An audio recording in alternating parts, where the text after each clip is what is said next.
Welcome back from your break. It was a quick break, but we're going to get, we got Whitham Reeve, next speaker, contributing editor for the SARA journal, Radio Astronomy. He obtained BS and MS degrees in electrical engineering at University of Alaska Fairbanks. He worked as a professional engineer and engineering firm owner-operator in the airline and telecommunications industries for more than 40 years, and now manufactures electronic equipment used in radio astronomy. He has lived in Anchorage, Alaska his entire life. Okay, Whitham, go ahead. All right, thanks, Rich. I'm gonna try to advance my slides here, and for some reason, there we go. My talk today is important celestial radio sources. And Rich, thanks for asking me to give this presentation. I put this together about 10 years ago, and when I first started getting going in radio astronomy, and I was thinking about building a reflector antenna at the time. So I figured, well, I better investigate the sources, what sources out there, determine what it would take to detect it. Actually, I ended up not building a reflector antenna, and instead built 3 observatories around Alaska, one in Anchorage, one in Gakona where the HARP site is, and one in Coho, south of Anchorage on the Kenai Peninsula. So what I'm doing now is solar radio, Jupiter radio, radio propagation, meteor trail, reflections, and magnetism. So rather than actually going into the important celestial radio sources, I'm doing a lot of other stuff. But it turns out that I wrote this 10 years ago, and I think I published it in the SARA journal a long time ago. And in 2014, I actually posted the article on my website, where it lay dormant for several years. But in the last couple of years, I've been getting emails from people saying, thank you for doing that. And so that kind of made me feel good, because I didn't realize that people actually read any of my stuff. So I've got it, the article has a table in it, which I'll show you in just a minute. And you'll notice that the most current epoch is about 20 years ago. So almost all of them are observations that were made in the year 2000. And there's actually a couple of them in there that were made in 1950. And over time, the flux densities of some objects have changed. In particular, the Cassiopeia A supernova remnant has decreased in flux density over the years. And I give you a couple references there where you can see what work's been done on that.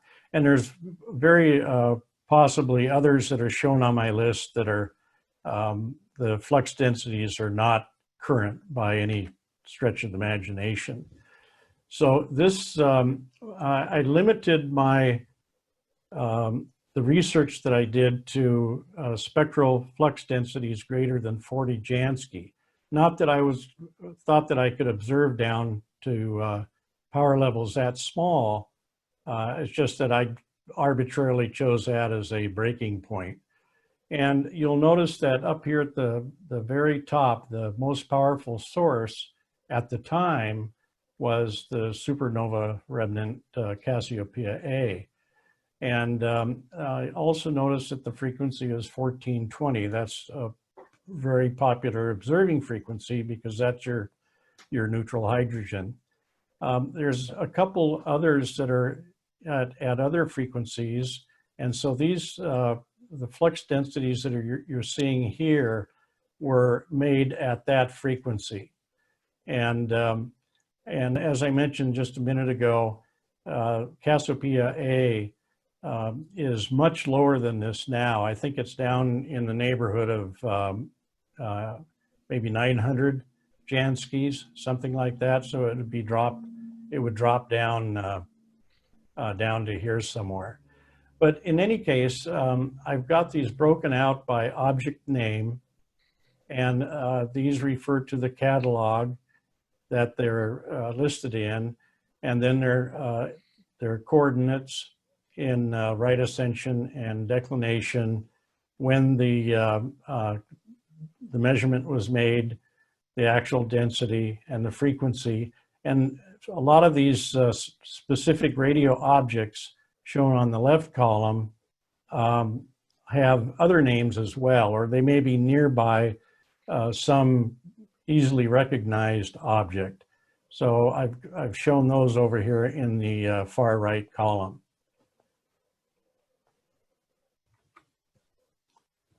And this is just an extension of the list that's in that article. And this is between 14 and 40 Jansky.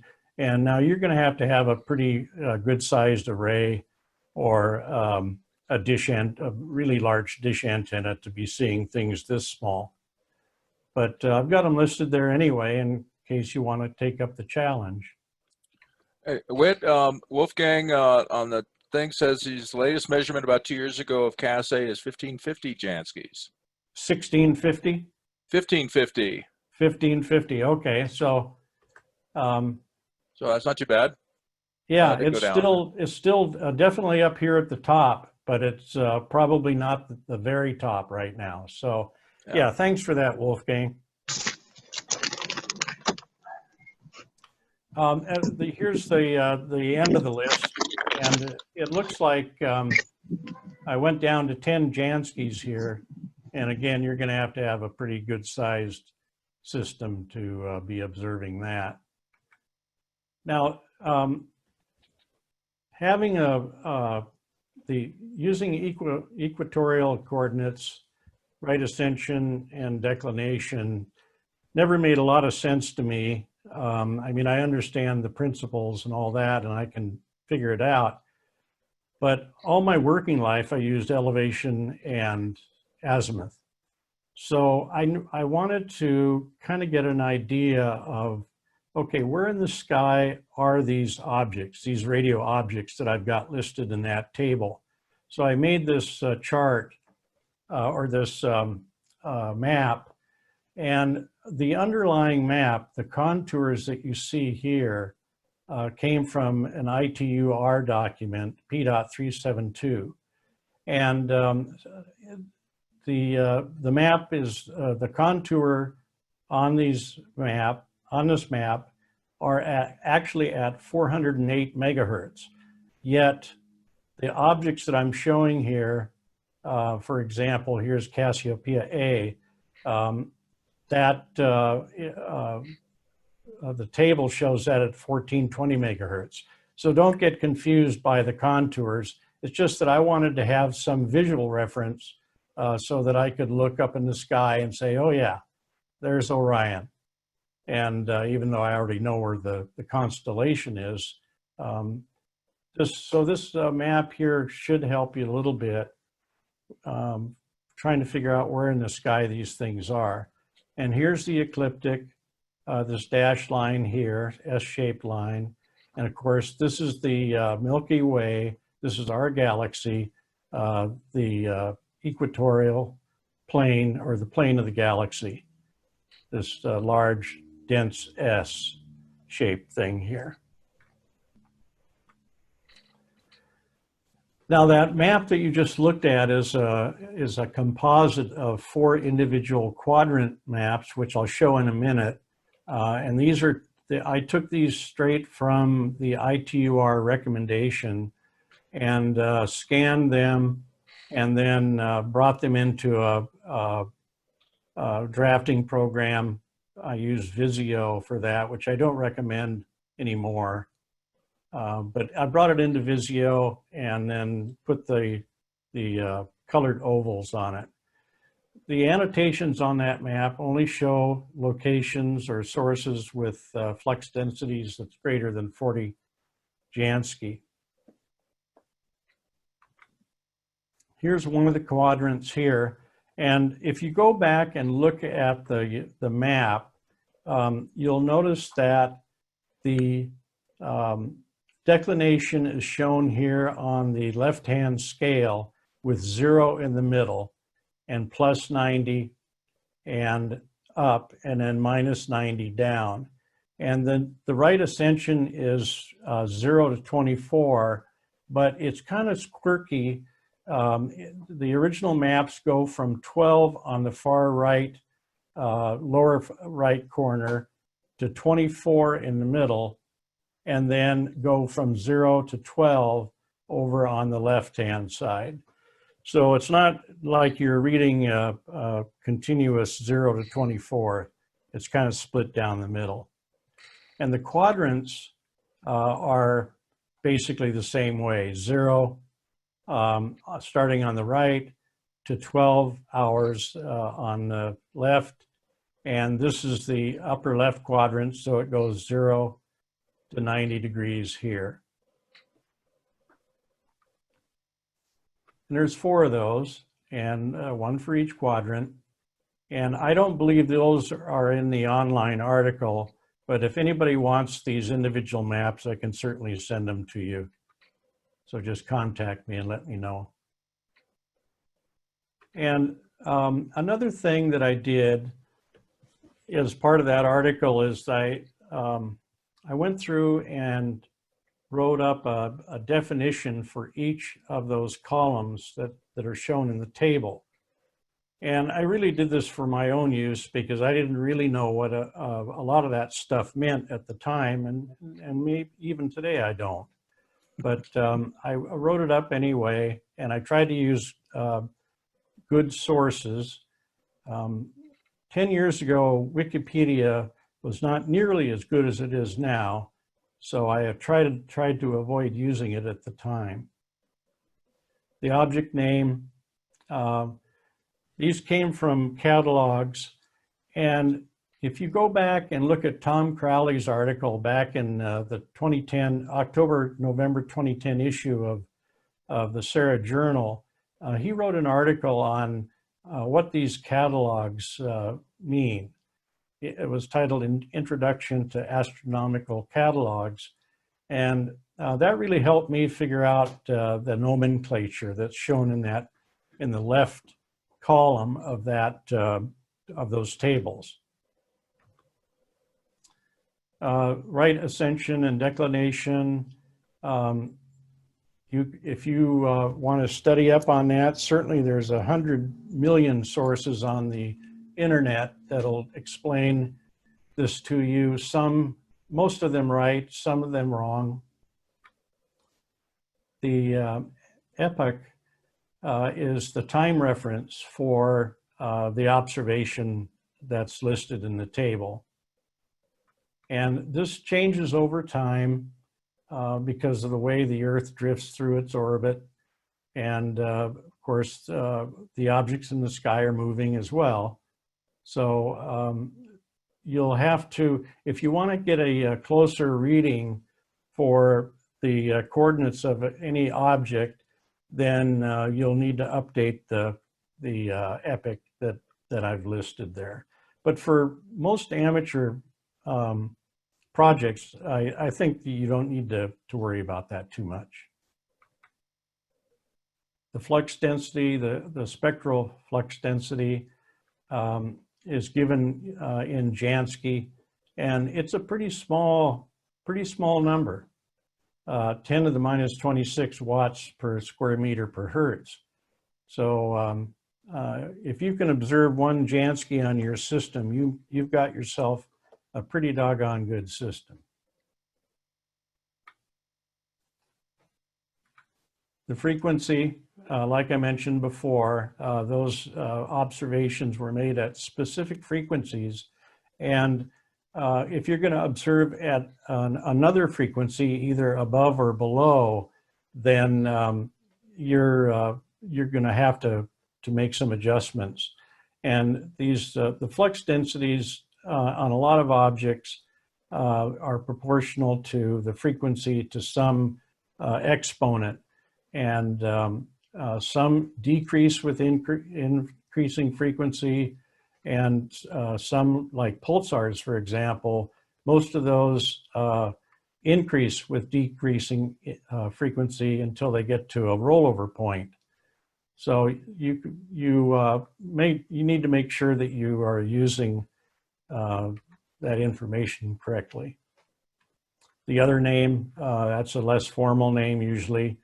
And so that's pretty much the presentation that I've got. I do have some web links and references here for you.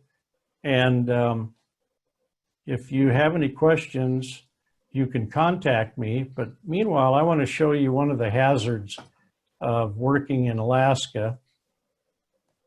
And this is right outside my window where I'm sitting right now.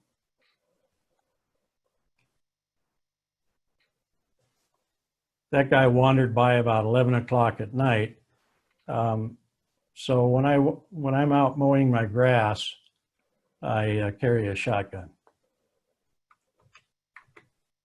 So that's it. I warned Rich that I didn't have a full 45 minutes. I think I took less than 15. So please contact me if you have any questions or comments or find any errors in anything that I write. I'd sure like to hear back from you. Great. So thank you very much, Rich.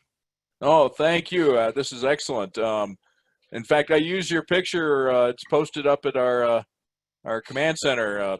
And by the way, I got a couple comments on this thing. And 1 second here, they keep scrolling down. Wolfgang came back and said, sorry, my memory did not serve me well. Cas A is actually 1672 Jansky's, followed by Sig A, which is at 1550. Okay. Let's see, Preston, I would love the copy of your drawings. He gives a his email address, Galaxy Tab A. I'd like to recommend that you guys can, if you go to your participants list, find your name, and you go to the dots, you can change your name. Try not to put some obscure thing like Galaxy Tab A there, because we'd like to actually know who you are. But this is, he would like to have a copy too. Jay Wilson, good info, wit, and Ted Klein, what is the blue? What is the blue? I was afraid somebody was going to ask that question. I don't remember. This was 10 years ago. I think that the blue are, the red are greater than 40, if I'm not mistaken. I think the blue might be less than 40, but I'm sorry, I just don't remember. Now, the other thing is 400 megahertz. I've been asked that question a couple times, and I don't know the answer, why they even made a map at 408 megahertz. What's so special about that frequency? Well, that map is actually quite old, and maybe in those days that was their technology. I'm guessing on that, but a lot of the objects in the radio sky are pretty bright, or brighter at 408 than higher frequencies. So it's possible that the technology of the day limited to that frequency. And Ted came back that 400 megahertz is possibly your blue sources. And yeah, I really don't know. Sorry.